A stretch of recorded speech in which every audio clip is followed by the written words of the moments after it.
आज हम लोग 3-4 निबंध पढ़ेंगे इस निबंध निलय से, है ना। और निबंध निलय से ज्यादातर व्याख्या पूछी जाती है।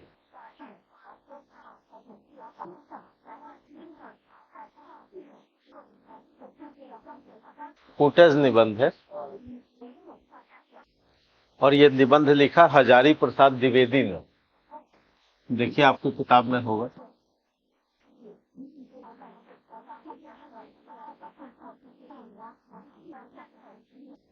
ये निबंधकार हैं हजारी प्रसाद द्विवेदी। निबंध का शीर्षक क्या है? कूटज। किसने लिखा है?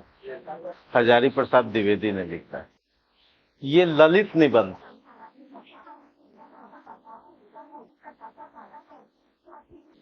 ललित निबंध, और इसमें से व्याख्या पूछी गई आपसे सिविल सेवा 2022। तो पहले लिख लेते हैं, उसके बाद समझते हैं कि आखिर इस निबंध में क्या सिविल सेवा 2022 में क्या पूछा गया। आपके पास क्वेश्चन बैंक है? हाँ तो पढ़िए।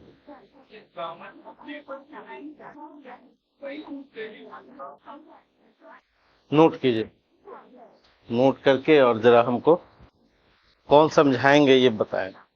नोट कर लिया? कूटज निबंध हजारी प्रसाद द्विवेदी ललित निबंध और सिविल सेवा 2022 में ये प्रश्न पूछा गया। व्याख्या के लिए प्रीवियस ईयर क्वेश्चन पे हम लोग डिस्कस कर रहे हैं। सिविल सेवा 2022।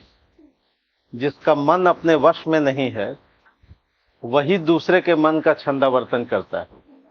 अपने को छिपाने के लिए मिथ्या आडंबर रचता है, दूसरों के लिए जाल बिछाता है। कूटज सब मिथ्याचारों से मुक्त है, वह वशी है, वह वैरागी है। बहुत शानदार भाषा हजारी प्रसाद द्विवेदी की। और बताइए, पूछिए। नहीं समझ में आ रहा, चलिए कोई बात नहीं, हम समझाते हैं। जिसका मन अपने वश में नहीं है, ज्यादातर लोगों का मन अपने वश में नहीं होता। मन दूसरे चीजों से क्या होता है? आकर्षित होता है। अपने मन वश में करना जरूरी है। हमारा मन किससे प्रभावित होता है? विज्ञापन से। हमारा मन प्रभावित होता है किसी के कहने से नहीं। हमारा मन प्रभावित होता है लोभ से। बहुत सारे फैक्टर, यानी हमारा जो मन है वो लोभ से भी प्रभावित हो जाता है, लाभ से प्रभावित हो जाता है, विज्ञापन से प्रभावित हो जाता है, किसी के कहने से हिंसा से प्रभावित हो जाता है, क्रोध से प्रभावित हो जाता है, भय से प्रभावित हो जाता है। कोई डरा देगा तो आप अपना इरादा क्या करेंगे? बदल देंगे। कोई लोभ दे देगा तो आप अपना इरादा बदल देंगे। बहुत सारे फैक्टर। किसी पर क्रोध आएगा तो ना बदल देंगे इरादा। तो जिसका मन अपने वश में नहीं है, बहुत सारे फैक्टर हैं जिससे मन वश में नहीं होता। और कई लोग बहुत ज्यादा परिवर्तनशील होते हैं, मन पर नियंत्रण नहीं होता।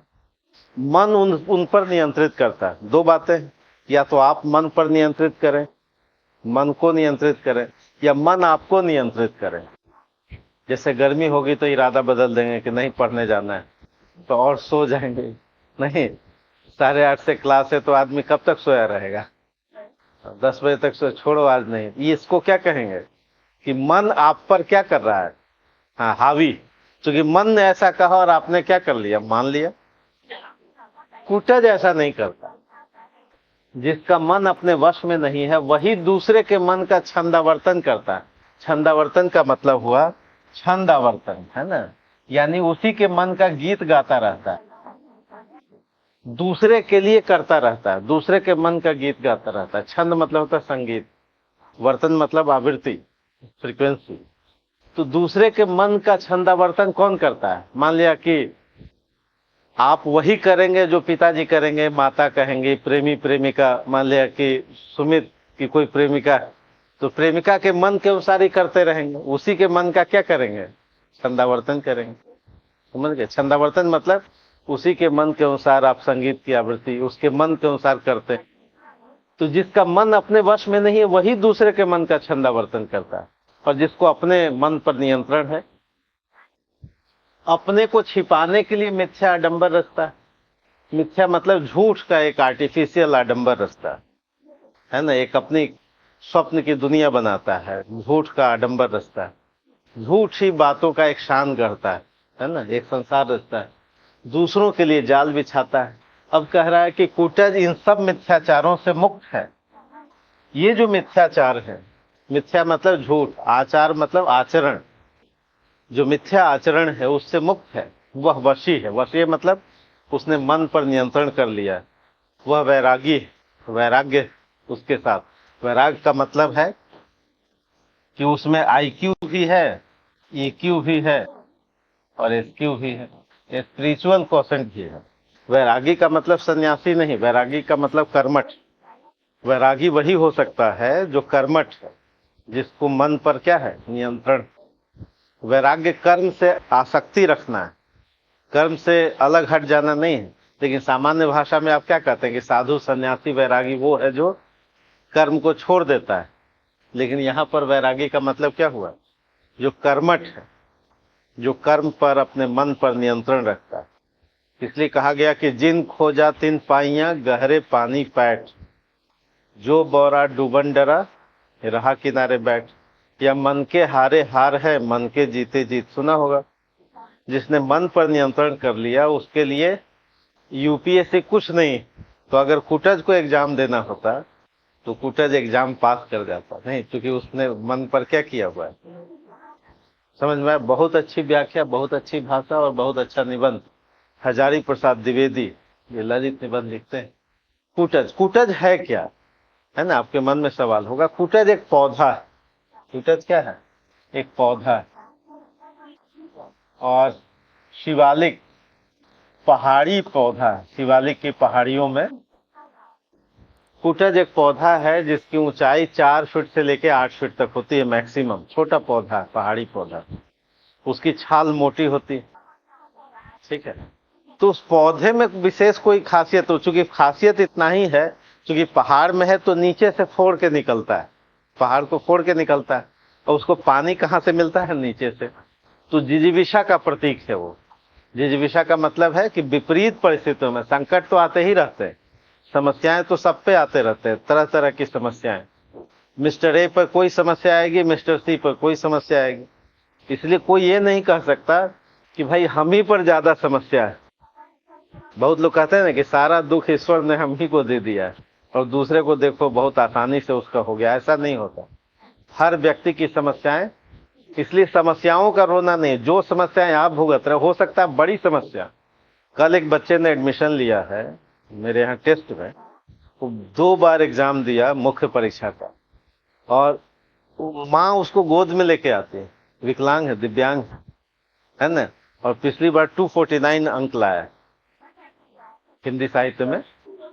नहीं, उसके लिए लिखने की व्यवस्था यूपीएससी करती है ना, क्योंकि हाँ, क्योंकि जो हाथ से नहीं लिख सकते, जिसको देखने में दृष्टि बाधित है, तो भाई कान तो है, वो सुनेगा और लिखवाएगा, तो एक लिखता राइटर मिलता है। कितनी कठिनाई है, आप अपनी कठिनाई का रोना। हम तो कहे कि भाई तुम्हारे लिए तो हम पूरा मेहनत करेंगे, और इस बार उसको आईएएस बना देना है ना। 249 पिछली बार हिंदी में लाया था वो।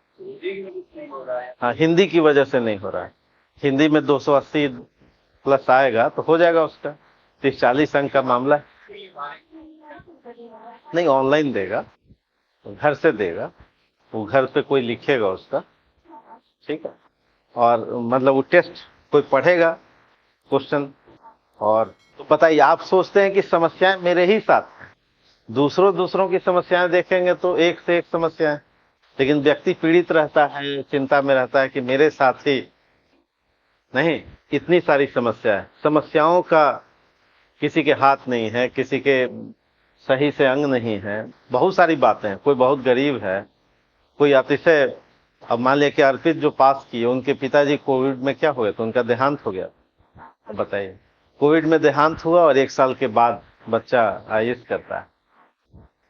कमाने वाला अगर नहीं रहा, कोविड में देहांत हो गया, तो बताइए कितनी दिक्कतें रही होंगी, भावनात्मक रूप से कितना कमजोर हुआ होगा। और फिर 1 साल के बाद फिर क्या हुआ, तो किसका प्रतीक है, अर्पित किसका प्रतीक है, कुटज का नहीं है, कुटज का नहीं। कुटज वो है जो जीवन की जिजीविषा का प्रतीक है। विपरीत परिस्थितियों में जीने की जो इच्छा है, करने का जो जज्बा है, जो मादा है, जो दृढ़ संकल्प है, जो विल पावर है, जो किलिंग इंस्टिंक्ट है, जिसको अंग्रेजी में किलिंग इंस्टिंक्ट मतलब मन को मार करके, मन को दबा करके जो काम करता है। मन तो कहेगा ही कि जरा घूम ले, मन कहेगा कि आकाश की ऊंचाइयों को, और आकाश में देखिए इतने सारे स्टार्स हैं। 2 बजे की रात के बाद नेहरू बिहार के लोग क्या करते हैं, घूमते हैं। तो मन तो बहुत कुछ कहेगा, लेकिन मन को जिसने नियंत्रण में कर लिया, तो हजारी प्रसाद द्विवेदी ने एक पौधे को ध्यान में रख करके निबंध लिखा है। ऐसे निबंधों को जिसमें व्यक्ति, निबंधकार अपने तरीके से किसी विषय को लेता है, ये सार्वजनिक विषय नहीं है। ऐसे विषय विचार प्रधान आपके लिए नहीं आएंगे, एग्जाम में नहीं आएंगे। वैसे टॉपिक जो निबंधकार अपने से लेता है और अपने से लेकर के उसमें तरह तरह के विचारों को समावेशित करता है, और एक ऐसी भाषा जिसमें एक लालित्य पैदा करता है। ललित शब्द से क्या बना, लालित, एक तरह का आकर्षण पैदा करता है, एक तरह की रोचकता पैदा करता है। जैसे मान लिया कोई डस्टबिन पर निबंध लिखे और एक ऐसा लालित्य पैदा करे, और इसको कभी संसद से जोड़े, कभी वेद से जोड़े, कभी उपनिषद से जोड़े। अब ऐसे निबंध को आप क्या कहेंगे, ललित निबंध कहेंगे, है ना। जैसे ये घूमता हुआ पंखा पर कोई निबंध लिखे पर कहे कि तो भाई जीवन की गतिशीलता का प्रतीक, ये जिजीविषा का प्रतीक है। अब हमने इस पे इमेजिनेशन शुरू किया, अब ऐसे निबंधों को हम क्या कहेंगे, ललित निबंध कहेंगे। तो कूटज एक पहाड़ी पौधा है, उसको लेकर के हजारी प्रसाद द्विवेदी ने निबंध लिखा। कूटज के केंद्र में रखा जीवन की जिजीविषा, जो विपरीत परिस्थितियों में, जो पहाड़ों का सीना फोड़ करके जो पौधा आगे निकला है, और विपरीत पर उसको कोई देखने वाला नहीं है, उसको कोई सहेजने, उसके लिए कोई माली नहीं लगा हुआ, उसको कोई खाद पानी देने वाला नहीं, लेकिन तब भी अगर वो अपनी जिजीविषा से आगे बढ़ता है तो उसके, अब फिर से देखिए, जिसका मन अपने वश में नहीं है वही दूसरे के मन का छंदावर्तन करता है। जिसने मन को नियंत्रण में, जनक क्या थे, जनक राजा थे, मन को नियंत्रित किया। अष्टावक्र क्या थे, बुद्ध ने क्या किया, जितने बड़े लोग हैं उन लोगों ने क्या किया होगा, मन को, मन के अनुसार चलेगा तब तो वो कुछ नहीं कर पाएगा। मन तो कहेगा ही नेगेटिव की तरफ जाने के लिए, मन तो कहेगा ही कि भाई आज देर से उठते हैं, मन कहेगा कि आज नहीं पढ़ते हैं, नहीं, मन कहेगा कि भाई हम आज, चलो इस साल नहीं पीटी देते हैं, अगले साल देते हैं। नहीं, मन तो बहुत सारी बात, मन तो विचलित करेगा ही। लेकिन जो मन पर नियंत्रण रखा, विचलन पर नियंत्रण रखा, जो जीवन की आसक्ति, जीवन की जिज्विषा का प्रतीक है, विपरीत परिस्थितियों में जो दृढ़ता से लगे रहता है, उसी का प्रतीक है कूटज। तो कह रहे हैं कि जिसका मन अपने वश में नहीं है वही दूसरे के मन का छंदावर्तन करता है, वही दूसरे के मन का गीत गाता रहता है। छंदावर्तन मतलब उसी का संगीत रचता रहता है। मान लिया कि हमारा मन वश में नहीं है तो हम दूसरे का गीत गाएंगे, अगर मेरे मन को हमने नियंत्रित कर लिया है तो हम अपना गीत गाएंगे। ठीक, अपने को छिपाने के लिए मिथ्या आडंबर रचता है। मिथ्या आडंबर मतलब स्वयं को छिपाने के लिए, छिपाना का मतलब कि हमारी कमियां कोई न जान ले, तो उसके लिए वो क्या करता है, मिथ्या आडंबर रचता है। मिथ्या मतलब झूठा दिखावा करता है, एक आर्टिफिशियल एक आडंबर रचता है। भाई हम, कमी तो हम में है, दूसरों के लिए जाल बिछाता है। और कूटज कह रहा है, कूटज इन सब मिथ्याचारों से मुक्त, वह वशी है, उसने मन को वश में कर लिया, वह वैरागी है।